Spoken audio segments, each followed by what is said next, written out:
Tommy, that is no way to speak to anyone here or anywhere else. And all the class are laughing. And little Tommy says, okay, miss. But my mum says that to my dad every day.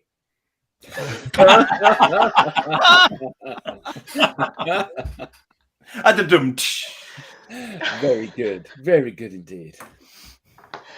Oh, on that note, welcome to the Digital Download, everybody. I am Tracy Borreson, and I'm very excited to be guest editing this episode of the Digital Download. And today we're going to be talking about branding in the digital world. And I'm really excited for this topic because my entire experience is in marketing and branding. And I think there's still this kind of gap of what we think marketing and branding is historically and what marketing and branding is in the digital world. So we're going to talk about that today. And I want to give all of you guys a chance to get into the conversation. So we're going to have we're going to kind of split format today. So we're going to have some content that we're going to be discussing so we can learn some things about digital branding, what works. We're also really interested in what you guys are experiencing, your questions that you have. So as we go through all of the examples that we have prepared for today, please feel free to pop in your questions, your thoughts, your comments, your perspectives, your insights, all of the good things, because we want to hear that as well. And also, please say good day if you are here joining us in the comments, because we would love to say good day to you as well, whether it's afternoon or morning for some of us. Okay, so I have a fun little exercise for intros that we're going to start with today, which is a surprise for everybody except me because I'm the one who planned it. And I would love for you guys in the chat who are watching us live to participate as well in the chat. So our intros today are: who are you? Where in the world are you? And what's one thing that you love about your digital brand? You guys get to choose. There's no right or wrong answer. What's one thing that you love about your digital brand? So I will start because it's only fair because I'm the one who knew the question. I'm Tracy Borreson. I am located in Calgary, Alberta, Canada, where it is currently 7 a.m. So we'll see how my words flow out at this time in the morning in terms of hosting. And one of the things that I really love about my personal brand is the authenticity. So I'm all about authenticity. I've made my digital brand all about authenticity because that, thanks, Eric, for participating in the chat. And it's like my own unique brand of authenticity, right? I say what I want. I share what I want. I don't share what I don't want. And I found a really great vibe on what I do and what I don't share in my digital voice. So that's something that I'm very proud of. All right, everybody. I'm going to start with Tim. So I'm Tim Hughes. I'm winging it now, trying to remember what the questions are. I'm in London. It's currently 2:00 in the afternoon for me. And what's branding for me? I love the authentic piece, what you talk about, Tracy. For me, I have a mission in life, which is that the mission that I'm on is to change the world. I've completely reinvented sales and marketing, and what I want to do is change the world for people to understand that sales and marketing has changed, and it needs to change, and this is where it's going to be from now on. Boom, completely in line with our topic for today. This is why we have Tim. And there's Tara being my assistant in the private chat. Thanks, what I asked you. Yeah. Thank you, Tara. Eric. Hi, thank you, Tracy, for a great introduction. I'm Eric from Crux. We're part with DLA Ignite. I'm based in Aberdeen in Scotland in the afternoon. One of the many things we share with our cousins in England is a time zone. What's that? It's one of the only things, isn't it? What do I like about my personal brand? It comes down to it allows me to connect with great people. That's it. Meaningful connections and grow meaningful connections with people. Short and sweet. That's it. That's it. Awesome. Adam. Hi, I'm Adam. I'm Tim's business partner, and I live. For those of you that are not in England, you know where London is, kind of up and to the right of London in that lumpy bit out in East Anglia, sort of midway between Ipswich and Norwich. And what do I love about my brand? Well, music is very integral to who I am. So normally my brand has, my personal brand talks about what I do at DLA Ignite, and it also talks about music. And that's proven to be a fantastic tool for engaging people that also love music. And that means that I make friends with them. Sometimes they buy things, sometimes we just are friends. And in fact, somebody that's very active on our various communities and networks that we have, I decided I was playing lots of blues and I needed a blues name. And he suggested the insertion of Lee in the middle always works really well. So I did change my name for a while to Adam Lee Gray because it seemed to be very bluesy. Pretty good. Very bluesy. That's really good. Love it. Thanks, Adam. Tara. Hello, everyone. I am Tara, and I'm based in Oklahoma, which is right kind of in the central part of the U.S., and it's 8 a.m. here. I would say probably about my personal brand is just the ability to have to bring people to the table and make it, I don't know, very diverse. And that's really important to me, passionate about belonging. And so I think that I have the ability to do that. And I just really like that. And it really fulfills not only my soul, but it allows me to really meet a lot of amazing people. Awesome. And last but not least, Rob. Don't distract him. He's flying a plane. Good morning, all. I'm Rob Durant, founder of Flywheel Results, a DLA partner. I am located in Boston, where it is 9 a.m. and going to be approaching 90 degrees again today, in the middle of a heat wave. Brand, let's see. What do I have to say about brand? Yep, on screen. Actually, I'm very You've proud got a of nice my chair brand. as well, haven't you? No, I have a great chair. Did you pay for that? Or was that free? All free. It's all branding, man. No, truly, my brand, I like to say at my core, I'm a teacher. And that is meaningful to me because I come from a long family of teachers, including my father. So it's very meaningful to me as well as true to my core. Wow. I just love this. Because something that hopefully you guys all experienced in those introductions is that everybody has a different interpretation of what their favorite part of their personal brand is. And that is the fun part of a personal brand because it's personal to you. There's no right or wrong answer. It's about you and loving what you love about yourself.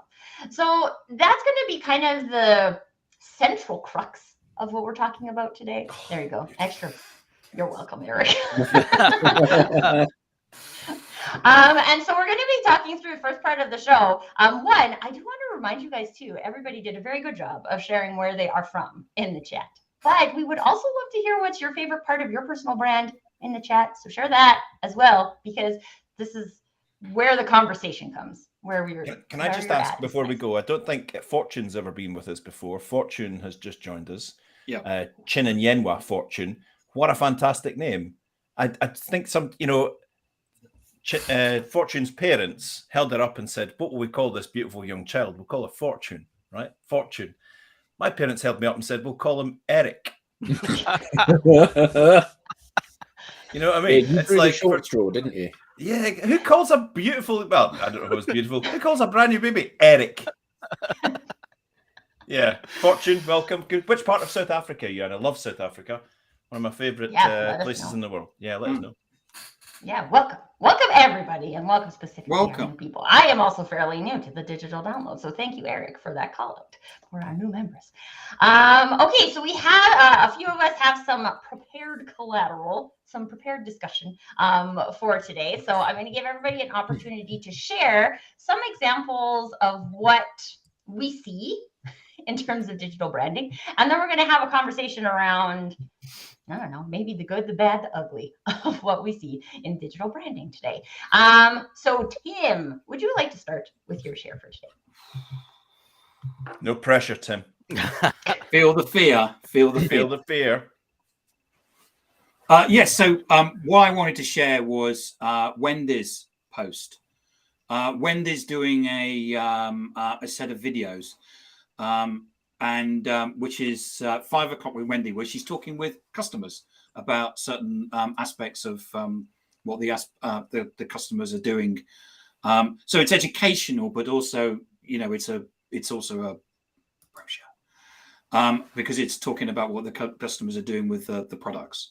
But you know, Wendy's, if you go look at Wendy's LinkedIn profile, she's very big on her personal brand. She does a lot of selfies, not about herself, but with customers, prospects, partners, that sort of thing. So you get pulled into her world. You start understanding who she is and start understanding aspects of what she does, you know, every day in business, because she meets lots of people because she's a managing director. But you do get this insight into in what she's about, and well, I do anyway, in terms of you get a feel for her life and her business. Outstanding. And we can't mess with Wendy in any way because she's from Paisley. So she's one of the chosen ones in life. You know, Paisley. I grew up around Paisley. It's a fantastic place, and she will probably be very fierce as well, in a good way. In a good way too. I think that's the whole issue of branding. I think's lost its way. I think it really has lost its way. I mean, if you look up the sort of the academic side of it, the American Marketing Association says that a brand is a name, a term, a design, a symbol, or any other feature that identifies one seller's goods or services as distinct from others. But I think that needs a refresh, if I'm being honest, because I think that vagueness about that list again, a name, a term, a design, or a symbol, or any other feature, I think it's too vague. Just pulling back for this for a moment, I'm just gonna pop in something that you might agree with, you might disagree with, but that's the beauty of this. We don't fall out with each other. I think if you were to pressure wash all of that away and get down to get all the mud out the way and get down to the little gemstone that's there, I think more and more often now in 2022 and recent years, brand equals reputation more than anything else. Well, anything else. Somebody once said, didn't they? Brand is what people say about you when you leave the room. Yeah. Yeah. And that's exactly it. And I think that the problem is that so often brand is associated with the physical attributes, you know, so it's this color, it's this logo, it's this catchphrase, it's whatever it is. And that's not brand, you know, so strong brands may have strong logos, you know, so what does the Coca-Cola brand mean to you? It means hot summers. It means water running down the outside of the glass. You know, what does Aston Martin? It means luxury. It means speed. You know, what does Rolex mean? It means dinner suits and going out in the evening. You know, whatever these brands mean. And I think that so often we kind of reverse engineer. Well, I've got to have a fantastic logo, and I've got to have this, and that's what I do before I start. But the reality is that, you know, Coca-Cola, Nike is a fantastic logo because anybody with a pen and paper can draw the Nike logo. Coca-Cola is a dreadful logo because nobody can draw the Coca-Cola logo. It's too complex, and nobody's even quite sure how you spell Coca-Cola. And, you know, it's fundamentally flawed, yet it's still a powerful brand because it has that emotional attachment. And I think the great thing about this space is that we each have the ability to put forward the things about us that define who we are, and more importantly, what we are, which people can then coalesce around. In my case, music. In your case, Eric, fun, you know, with the big live breakfast burrito and stuff like that. That doesn't undermine the professionalism or anything. No. But what it does do is it means that people can connect with you on a level that really matters. Because actually, I'm going to connect with Tim because he's passionate about collecting records and he's got a fantastic knowledge of music. I'm not interested in buying any social selling or social stuff from him. That's fine. I still, you know, you can still build the relationship. And then when I change job or whatever, at some point down the road, he may be exactly the person that I need to talk to for that. And I think that so often the problem is that people create a brand based on what they think they need to do to monetize who they are with their customers today, rather than thinking, what do I want? What do I want carved into my gravestone? That's the thing. That. How often have we heard? I heard it. Not this week, but the week before. We're doing a major rebranding exercise. Okay, what is it? A new website with some new colours and a new font, a new typeface. Yeah, but that whole thing about we're going to just reduce the size of the serif on the page. How much is that costing you? £30,000. We're going to redo all We've our done lots of focus groups, though, mate. And does the phone ring more? Well, that's my point.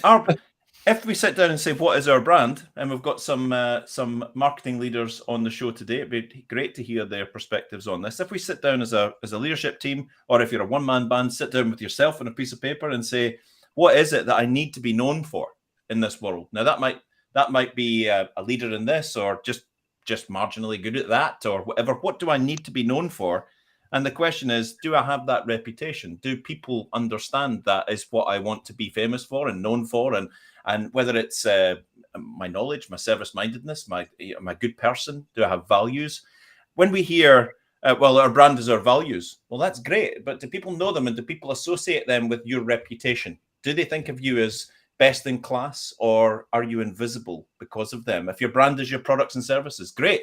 But do those products and services and your people have a great reputation? Your reputation is, I believe, the reputation is the brand, because you could have the best logo. We could spend 30 grand on our website. We could spend $1 million on a fantastic new logo and amazing typefaces and all of that.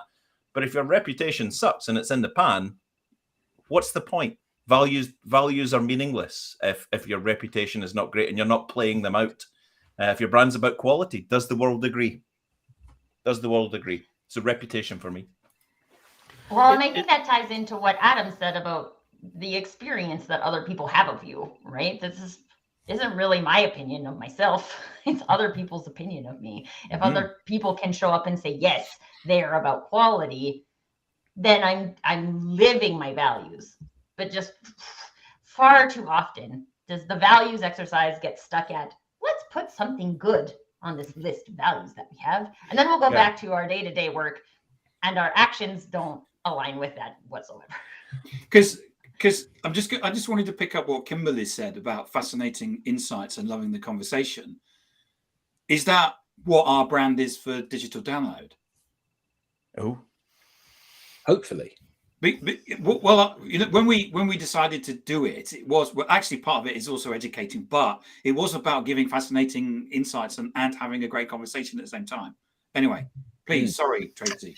And can I add to what Eric was just saying? Actually, when I really started to kind of dig into my own personal brand, of course, I did a lot of values work, but I also even went back to people that I'd worked with, people that did know my reputation. And I asked them, like, how do I come across? What has it been like to work with me? And they actually gave me a lot of insights I actually didn't see in myself as well, and then I was able to really sit there, and I've told Tracy this story a lot of times. I sat in my floor with a lot of notebooks, and I wrote, and I asked myself a lot of questions to really get to kind of the crux again of who I am. And it just works today. We get paid every time we say crux. So.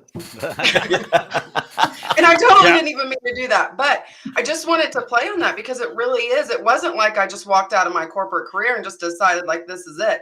I had to do a lot of internal work as well. I think this is actually really interesting because as an entrepreneur, although it's still work to do that, it's you, right? You can sit and journal and you can figure these stuff out. Once we're looking at this on a corporation level, we have people who have different interpretations of values that are coming to work and doing different things every day. And we also have, like in my experience, there's a lot of ego, shall we say, attached to how I show up and live the brand. And if that's different than how someone shows up and lives the brand, then like, this is my way. This is how we live the brand. What are your guys' thoughts on, like, now we're talking about a team bringing a brand to life, right? So it's not an entrepreneur is one person bringing a brand to life. I'm glad you picked up on the bouncing back and forth, Tracy, because we have been doing that. We've been bouncing between a corporate's brand and an individual's brand. And in both cases, the AMA's definition of brand breaks down. The one word that I took issue with in the definition that Eric shared with us was seller, implying that one must be a seller to have Hallelujah. a brand. Yep. A corporation is made up of more than just salespeople. Yep. And while everyone is responsible for selling themselves in some way, shape, or form, most people don't embrace the term of being a seller. Yet we have a brand, we have a reputation. How many of us work on that intentionally? That's brilliant, and you're absolutely right. That one word puts it into. It puts us back maybe 10 years when, and I go back 10 years in my career. If you'd walked into my office and said, "Who's responsible for branding, marketing?" would have been my response. Yeah, marketing. Bring out Victorian manager, please. Yeah. Yes, exactly. And marketing. And by the way, why are you away from your desk? Get back on the phone. Yeah, look at the time. Little pocket watch comes out of it. Look at the bloody time. So yeah, back in my day, growing up through sales, it was anything to do with branding, the brand. You instantly thought marketing. We're now in a position where Robert, Kimberly, Fortune, Andrew, Gary, everyone on this chat, all of us now have the power, the project manager, the supply chain leader, the junior project engineer, the HSEQ person, HR, that we're now in the sphere of when these people mobilize their brand, their personal brand, and optimize their brand, we're now getting to the point where people are winning the battle over the brand, the old-fashioned brand, where it was about our logo and our brochures and our adverts and all of that. And so the people and their competence, quality, knowledge, and personality now winning the battle over the brand, as we knew it before. Well, and I think, like, I know, Eric, you mentioned stats in terms of like Twitter followers, for example, of people who follow a brand, a company, versus people who follow a representative of that company. So I don't know if you have those handy because you say them all the time. Or go ahead. What happened to him? I'm going to say that. So Adam worked out that Cristiano Ronaldo has 7 times more Instagram followers than the top 10 brands in the world. Put together. So Put if you take the top 10 brands being Apple, Coca-Cola, Google, yeah. Cristiano Ronaldo has 7 times more. One person, yeah. And why is that? Why is that, panel? Well, it's because people love people. People don't love brands and corporates. He's a human. I can't cozy up to a Google. I can't cozy up to a Google. Let me write that down. I'm like envisioning cozying up to a Google, and it's funny. And this is the point, right? And so, like, yes, we kind of started this conversation talk about the individual people's brands, but this is actually, at the end of the day, we go back to the concept of a brand being the experience that people leave with. Disney is always my example. For instance, from the time I was a little kid, we would go to Disney World, Disneyland, and it would feel magical. And it felt magical because every single person who worked there showed up to make it feel magical. If you had like really grumpy people sweeping the streets and you had really rude people serving your food and all those things, it wouldn't feel magical. That's Paisley. Disneyland Paris wasn't quite as magical as the rest of the Disneys. I won't give them that. But that's the point, right? Because it's how each of the humans contributes to that. And it's the culture of the brand, right? Being lived by the employees. And if we ignore the fact that the employees have something to do with how this brand is perceived, especially people who are client facing, right? You are in like sales, yes, is client facing, but customer service, also client facing, right? People who you see, if the CEO is very active on social media, That's part of what you see, right? So how is this being consistent? How is this creating a specific feeling? Is it creating a specific relationship with a specific type of people, right? These are things that, Eric, you were talking about at the beginning, like going back to what is the root of a brand. And for me, it always comes back to it's the feeling. It's the feeling people have. Got a feeling. Absolutely. Means Can take one believing. person to yeah. And Tracy, That's just to a pick up great on that one. Disney experience, I was working in Disney World for 10 years. They work hard at indoctrinating that. And that's part of it too. You can say your brand is this or your values are that. But if it's a poster on the wall and ends there, then is it really a value to begin with? What are you doing to reinforce that? What are you doing to live that? Well, and I think a lot of corporate values, I don't like to specify in specific industries, but I have noticed myself specifically in the tech industry that values are just like, what sounds good? What should we care about? Should we care about, Yes. we're tech, so we should care about innovation, right? So let's put innovation up there. Let's put cares about people, because we'd just be terrible humans if we didn't care about people. And let's put all these things on the list. And then we're done. Values exercise, check. Right? And this is the biggest problem. We're not here to talk about hiring, but this is one of the biggest problems in hiring, because people see your values and they identify with the values. So then they get excited about coming to work there. And then they show up and you're like, oh, but this, would I say that this is cares about people? And I came here because I wanted to show up and care about people. And now I can't actually do that. So it's, then it's actually funny. Where was it in the chat? Graham was saying, is that brand overtaking and displacing individual personalities? In that scenario, yes, because the individuals aren't aligned. They haven't been brought into the company aligned. So if you're going to show up and represent, aren't they increasingly one and the same thing though? You know, your personality, Tracy, is reflected in your personal brand.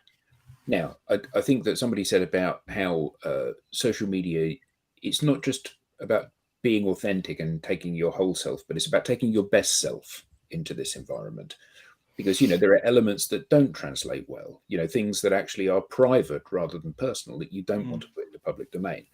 But actually, I always think that somebody has got the brand, the personal brand bit nailed when I read it. And I think, here's somebody, I kind of know what this person is like. This is somebody that I could be friends with. And I mean, it's really interesting when we coach people through the process, and you know, some of them just get this, and they're out there, and you read it and you think, I've never met you before, and I kind of feel that I have already met you. And who was it, Tim, that said it turns the first handshake into a hug? Brian Fanzo. Yeah, but what a beautiful saying, you know, because you feel that you know this person, you get an insight into who they are, what makes them tick, what they love, and you see all of those different touch points that you share with them. You know, we have a love of fine dining and travel and chairs, and you know, all of those different things that matter to us. And I just love the fact that that social enables you to qualify people in and out.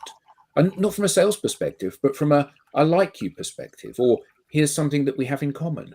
And you know, you build that own little clique and community around those interests and loves that you have in your life. It's just so yeah, it is surpassing personality, but only in as much as it is personality. It's just a different label and something broader maybe. Did you guys see the brilliant article / video series from Business Insider this week? I think it was actually Tim that brought it to our attention.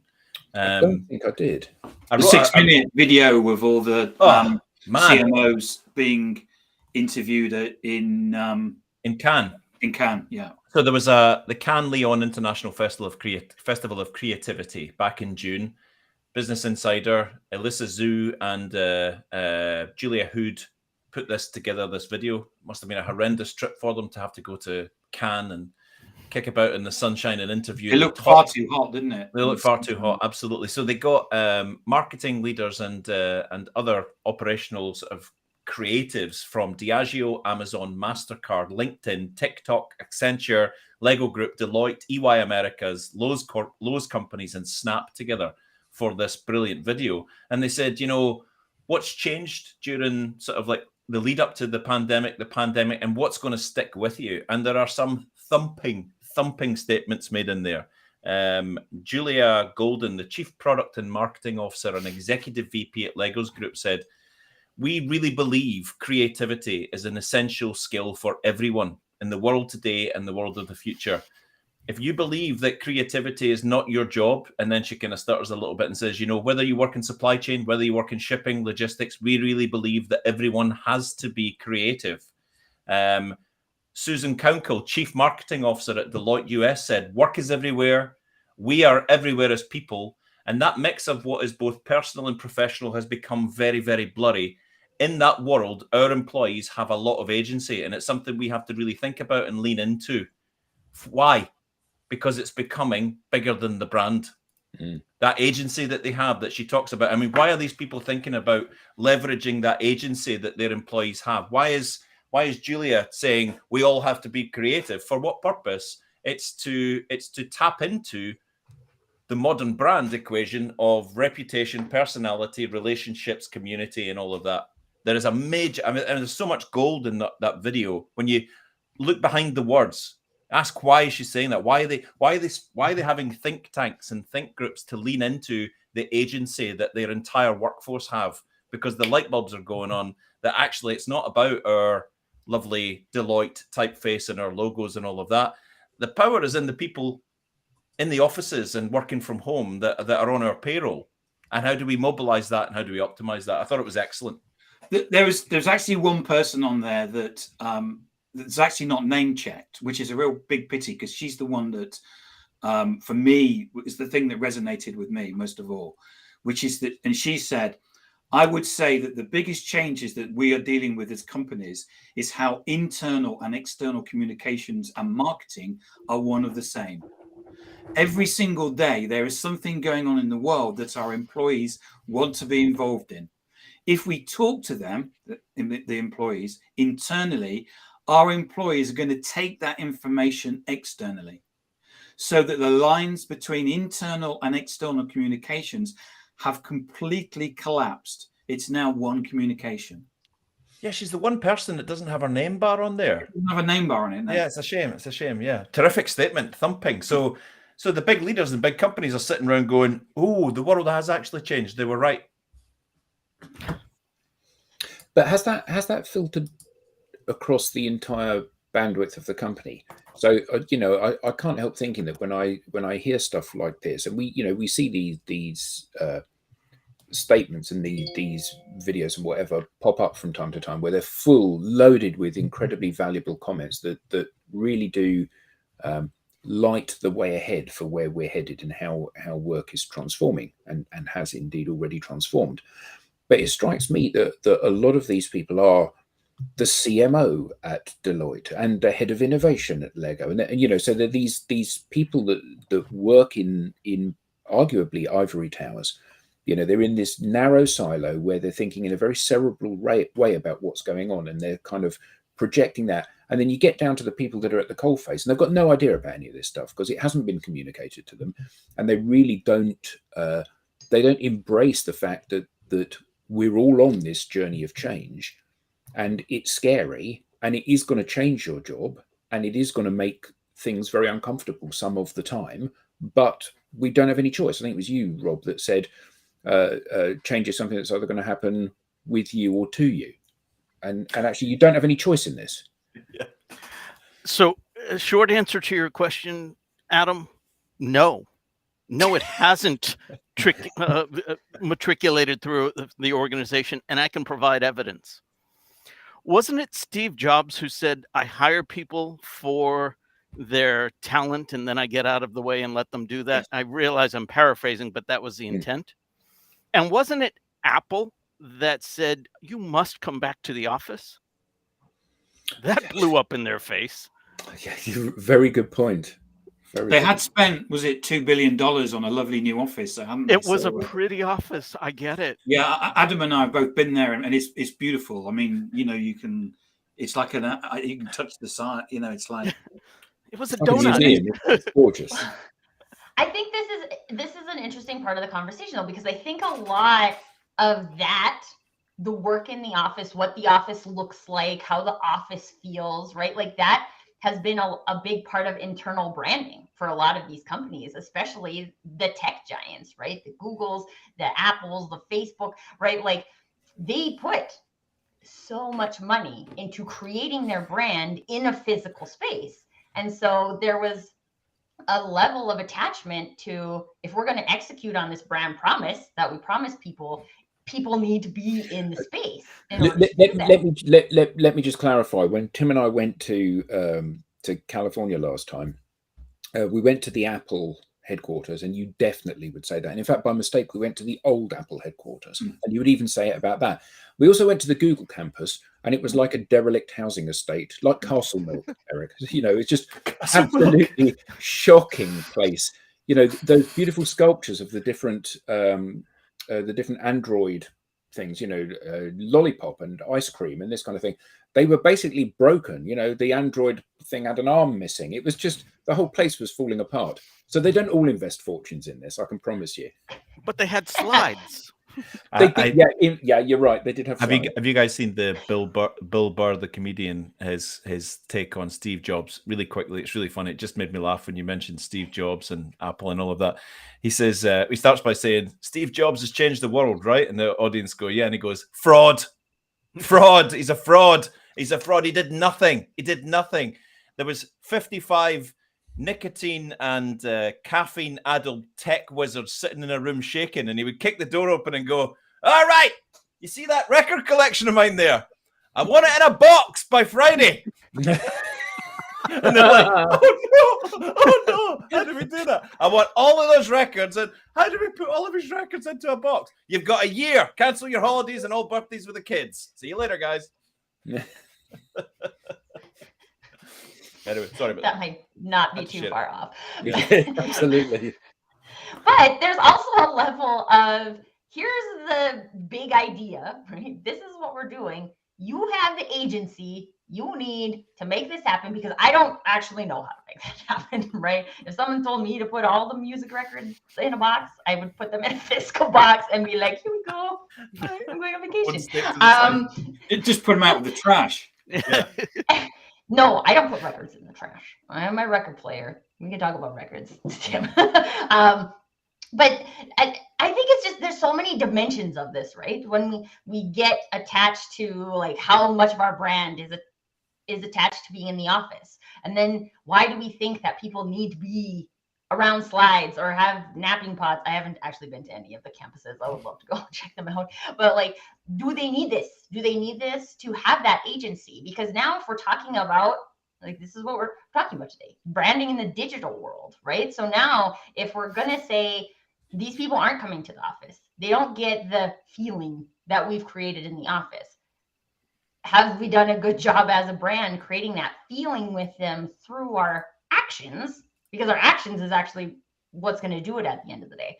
None of us are in the same place right now. We don't have the same color background. We don't have the same things on the walls, right? We don't have identical work environments, yet we can come on the digital download and create a brand called the digital download that inspires and teaches people things, right? Like, how can we, I'd love to hear your guys' perspective from like a leadership perspective. How can we leverage that agency? How can we empower our people in a way so that we can give them the space to bring that brand to life? I could show you, Tracy, who's doing it really well if you want to see. Yes, I'd love to see. I'd love to. Yes, Eric, please. So I'm going to show you. Can you share your screen? I'll do that right now. Yeah, absolutely. And I'll play keyboards. There we go. Wait, can you see that? Yeah. Yes. So this is it moving when I do that? It's moving. Yes. Yes. Oh, perfect, because I can't see you guys right now. So this is Chris Fleming. He's the CEO of a company called Cyberhawk. I've spoken about Chris before. I've spoken about Cyberhawk before. The reason is they are leaders in this. Chris Fleming is a chief executive officer of a very successful leading company in the drones, AUV, and visual data space. They're much more than just a drones inspection company. They're forging ahead in visual data and all of that. Chris is a leader in that whole thing about branding. Chris has a very interesting profile. And if you go into the kind of content that he puts out, because Chris understands that as a leader, as a CEO, his content, and he'll post about every day, needs to be rich and diverse and informative and even entertaining, giving insights into their technical prowess, insights into what it's like to work there and how cool it is. And also a bit of insight into him as a human being. So you'll get here's my Vistage team. Great to be with them. I was at a cool show the other day, and there's me paddleboarding with my daughter and having a nice time. You'll get this every day, every piece of content. Here's some of our team out doing some cool work in the desert. Here's a thing about wildfires. So here's a bit of an educational piece. That whole helping and heroing content and having that hub of kind of content that he's getting out there, which is how technically great they are. A bit of fun lifting up a guy at an event, because when he goes to an event, he's not just day one at the event in Munich. If anybody wants a call, give me a shout. He'll tell you at the event in Munich. If anybody wants a call, give me a shout. Can I get a brochure? Absolutely. Here's him just getting someone to take a quick video of the fact that to a meeting on an electric scooter that you can rent in Colorado, because Chris is into all things tech. I'm in a wonderful place. I haven't been in San Diego for years. Here's a lovely rainbow. Here's the team. What you're getting with this guy, here's me and my son on a paddleboard now fishing, because we love doing that. There's a bag of chips. So what you're getting with this guy in his life is, let me just see, can I come back to you guys now? You're getting complete insight into what it's like to work there, how cool technically they are, what our culture's like here, and the kind of things that we can do for you. At no point in there does he say, here's our latest brochure. If you want a drone, give us a shout. But here's the key. His CRO does the same. His CIO does the same. His CFO does the same. Their sales and marketing and technical teams do the same. And what happens is that people who don't even know or come anywhere near that space see them as being leaders, see them as being fun. Their brand is exactly what they play out on digital. They play out the brand every day. And it's interesting, Eric, that what you say there, that it's because most people, when we started this conversation, branding was marketing, and then branding was maybe sales and marketing. But here you're saying branding is coming from the CEO. It's also coming from the CMO and the CRO, but it's also coming from the CIO and the CFO. Yep, absolutely. All approaching it in slightly different ways, but all producing rich and diverse content that play out what this brand's all about, what it stands for, what our reputation is anchored in. Fun, technical excellence, customer service to the max, and forging new boundaries in industry. And it's played out every day. And for me, and for lots of other people who are jumping on this Cyberhawk bandwagon, even for people who'll never work with them, who could never hire them because they work in different industries, are enjoying being part of this, that whole thing that Tracy said, the feeling of the experience of being on this journey with them. But I think that the other thing is that if you'd had enough of being in consulting and you thought, I want something fresh to do with my life, something entirely different, I want to be outside, what would you do? You'd think, actually, I could go and work for Cyberhawk. It's an aspirational brand, because look at the fun they have. Everybody's smiling, everybody's living their best lives, everybody's getting a pat on the back from the senior players within the organization because they're doing a great job. They're growing, they're going places, and you think, actually, I'd enjoy that. Yeah, it wouldn't be right for everybody, but actually, when you reach that crossroads in your life and you think, I want something entirely fresh, they won't have any trouble recruiting great people, will they? And I'm sure they don't have problem recruiting great people. A quick observation. They're adding one element to brand that you won't even find in your marketing textbook. They're adding who. Who? Yes. Who is this? Yeah. Who am I? I'm going to say it again, cozying up to. Yeah, very much so. Very much so. And so one of the other, we have the who, but I think this important part is if we don't show up and share that with people, then we have none of this, right? We aren't known as a company that's fun or innovative or any of those things. We don't have a long list of amazing prospects who want to come and work for us. We have to show up and show people it. Right? Yes. Just having that experience isn't the brand, because if I always say this too, is a brand is just in this little hole in the ground, not actually a brand, because it's only a brand if there's an experience with another person, if another person comes in and can see that, right? Mm. One of the important things about Cyberhawk is that they've invested as a company for everybody, especially the senior level executives, to show up that way every day. And that's what creates that feeling. That's what creates that connection. It doesn't exist if you don't show up every day. It's not a company that's fun. It's people who are fun working at a company that embraces and supports it. The company itself cannot be fun. It's a company. Yeah, well put. Yeah, it's a trading Can we entity. just talk about that? I think we should talk about that for a minute, because Tim's writing the blog right now. Tim's writing Yeah. 6 I'm blogs. writing the tweets for the show, mate. I'm writing the tweet. Tim, can you put John's comment up? He put an excellent comment, the last one. Yeah, sorry. I was about to what say we that should is do. excellent, John. Spot on. Community. Yes. and we've been talking about community for the I'll last leave it up for a little second. bit. Yes, Tim's writing other notes. But this is the thing, right? Invite other people in. Invite other people into it. And you can't invite other people into it if people can't see it. Or access I want to it. just go back to this fun thing for a second, because one of the things that I experienced on a corporate level historically is that this is our corporate brand of fun. And this is what we do for fun. And you will all come and you will do this, and we will have fun, and we will post about it on social media, and then we'll go back, right? Like I did this one, which theoretically sounded fun, where like a team event of archery tag. And I don't know if any of you have done archery tag, but what you do is you shoot each other with bows and arrows. And they're like cushioned at the end, but you still can shoot like with legit amount of force. And people had bruised ribs and all these things coming out of this. And that was fun. That was the team legal fun. love. There's that old saying, isn't there? The beatings will continue until morale improves. And it's exactly the We're just same gonna make thing. it look like a fun activity. I can imagine that they got the smiley photographs that they wanted, and then suddenly, why are you taking the arrows off me? We've got the photographs for social media. Everyone home now, and give me that beer back. Yeah, we've been here for 2 hours, and that was the length of the team event. So now go back and get back to work. Yeah. And like that's dictated fun. And the difference is, like Cyberhawk, all of those people have fun in a different way, right? Like paddleboard fishing does not sound fun to me, but when I look at it, I can tell that he thinks it is fun.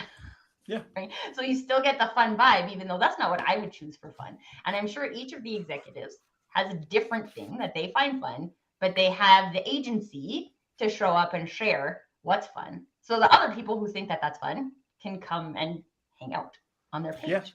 Yeah. I really love John's comment here. And I'm going to say something profound. Stand by. Grab the end of the ready? desk. So in the world of sports today, in the TV, this is the analogy in the world of sport and TV. So if you think about the shows like the shows, the talent shows, where what you're doing is in effect you're watching the show, but it's generally seen as two screens. So you're watching the show on the TV, but you're also talking to people on social media about the show.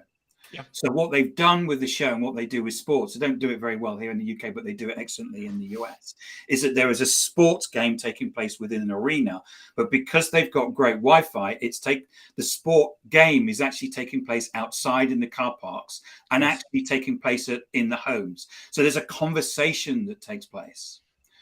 And what companies haven't worked out is that they still think that branding is about the people within the organization.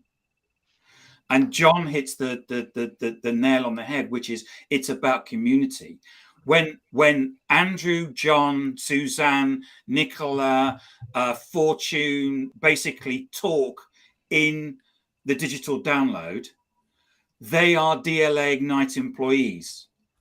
They are part of our community. They are part of the greater part of the company, and that's the thing that brands need to basically break out of today. It's not just about the employees. Yes, you've got to empower them, but how do you empower the Garys and and all the people that are at the tailgate party in the car park? Yeah. How do you get those people to basically come on and have a conversation like this? So you did the OGV session, didn't you, this week? OGV Eric? Energy Live, yep. Yeah, OGV Energy Live. How many people did you have on it? So we had about a dozen industry-leading guests in the field of skills and training for the energy sector, and we had 255 people on watching the show and interacting with it. 200. Eric's very modest about it. 255 people who were part of OGV Energy's brand at that point. That's right. Yeah, that is just awesome. Absolutely huge. And I'm going to say something controversial, which he's going to kick me on the desk. And I know that the competition hate him for it. Well, they hate OGV Energy even more. Yeah, the competition to OGV Energy are all over our social media because they hate the fact that they're doing it. That just shows how much how good it is. But this is John's point is just it's the community of the brand and the people outside it.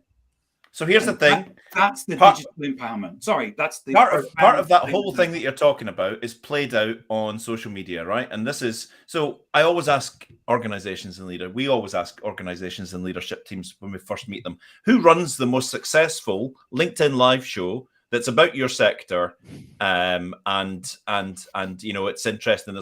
It's led by someone in your sector. It has suppliers and customers and new innovation and tech and development and all. Who runs that LinkedIn? Nobody does that. Yeah, I know. No one does. No one does. Yeah. No one ever does. But so that's the chance, isn't it?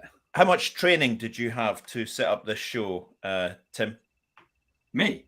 Yeah. How much training did you? Yeah, and did you invest $100,000 in setting up the kit? No. And we've been going for over a year. Yeah.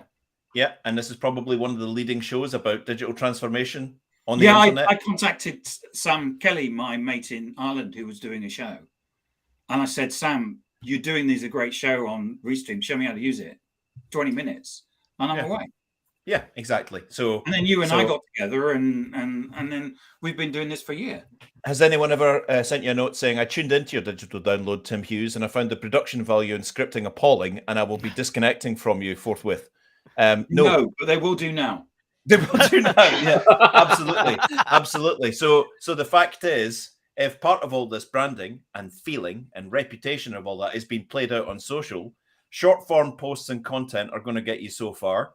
Who is running the leading podcast in your sector or the leading LinkedIn Live or social media live? Because we go across, I think we're probably on about 20 channels today.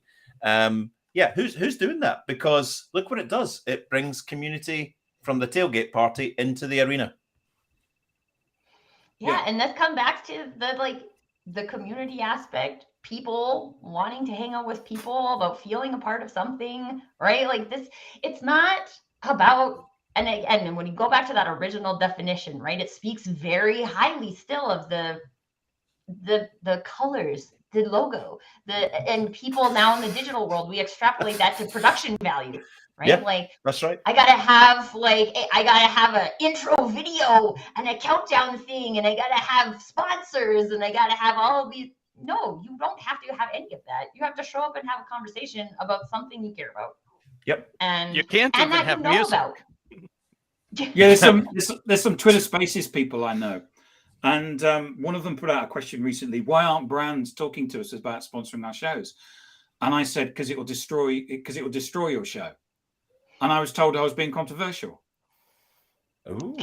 It's like, well, of course it does. I mean, as soon as you stand up and say, "This is the digital download brought to you by Coca-Cola. It's a lovely drink." Everyone's tuned out. Unless I have to do one of because we have a sponsor on another show. Other LinkedIn lives are available On request. and Kevin jumped in and said, "I'm 150 quid lighter due to Eric Doyle." Kevin Watt from the MD of KCI. It's I think it's down in the chat there. So unless it's done in a kind of like community-based way where these companies can actually come up, so it's not about the size of the company, it's not about Coca-Cola, it's mid-sized companies coming in to sponsor a fun event, a big networking event, and you change it out every week, and it gives an opportunity for people to step forward. Just clarifying that for those of us who do actually leverage the sponsor network. I think it's actually, but that's also important to know, right? Like if you were going to go get a sponsor, why are you getting a sponsor, right? Are you sponsored? Maybe there's somebody in this chat today that's like, oh my God, this is like so my jam, and I would love to like sponsor one of your shows. Right? You never know. When you show up and you create the space in the community, someone might be like, this is exactly the message that I'm trying to share with the world, and how can we collaborate? How can we whatever? Again, you give access to, I don't understand why the whole jam thing is so funny. Eric, really this space for rent. You can get your logo added here. We'll look like NASCAR drivers. Yeah. Oh man, sorry. That. So next week we need to come on with like logos on. Well, I'll be sponsored next week. What's that on your shirt, Eric? Don't know. Nothing. Buy my jam. I don't know why buy my jams just tickled me so much. Buy my jam. And my wife used to run a jam company. Your wife used to run a jam. Yeah, she did. Yeah, an award-winning jam company. Oh man, that's got a tear right out of my buy my jam. Hey, I would say if there's this like amazing chocolate company locally, so if you're ever in Alberta, Canada, JASIC chocolate, if they wanted to sponsor me, I don't even care what conversation they want me to have. I'll wear JASIC chocolate, whatever. You can give me free chocolate. I'm gonna make sure they see this. Yeah, absolutely. Yeah. Did you just say they were the best chocolate company in all of Canada? Fast forward to 57 minutes. Best chocolate company in all the world.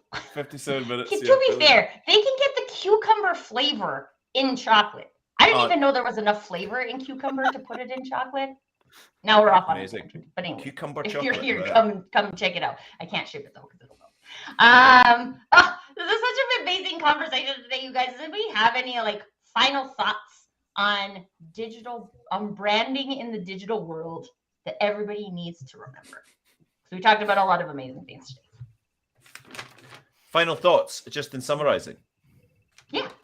Yeah. So the realization, we heard it from those big, powerful companies, big, super wealthy, hundreds of thousands of employees companies, that the management teams are now sitting down and going, it was about the people all along. It was about the people all along. How do we, that agency that they have, the amount of power that they have, the amount of connectivity that they have, we might have 50,000 followers on our LinkedIn page. If we count up just the first 100 of our team, that's 300,000 people that they're connected to. And how do we get them to build influence and build relationships and all of that, and take that personalized view of what the brand was and what it now is? I would emphasize what Eric said earlier on, the question that he put to everybody, which is who runs the successful LinkedIn Live podcast or in your vertical or market. Yeah, because there's an opportunity. What it's been proven is that you can pick up that particular thing, run with it, and outperform the competition. There's a clear competitive advantage just by doing a live stream like this. That's true. And it's easy. Tim will show you how. Yeah, of course. I would say recognize that you as an individual have a brand and be intentional about it. Yeah. I work with recruiting a lot. So if you're applying for a job, first know your brand and then make sure it's aligned with the company that you're potentially going to represent. Amen. Rob, I love that intentionality. You've said it like 2 or 3 times today, and I absolutely agree with you. And I also want to go back to what John said about not only building a brand, but building a community. I think it's absolutely critical. Brand community. Adam, last chance for genius. Yeah. Yeah. That's on his tombstone. Last chance for genius. Last chance for genius, mate. Who was it that said, "Be yourself, everyone else is taken"? You know, at the end of the Oscar day, Wilde. thank you.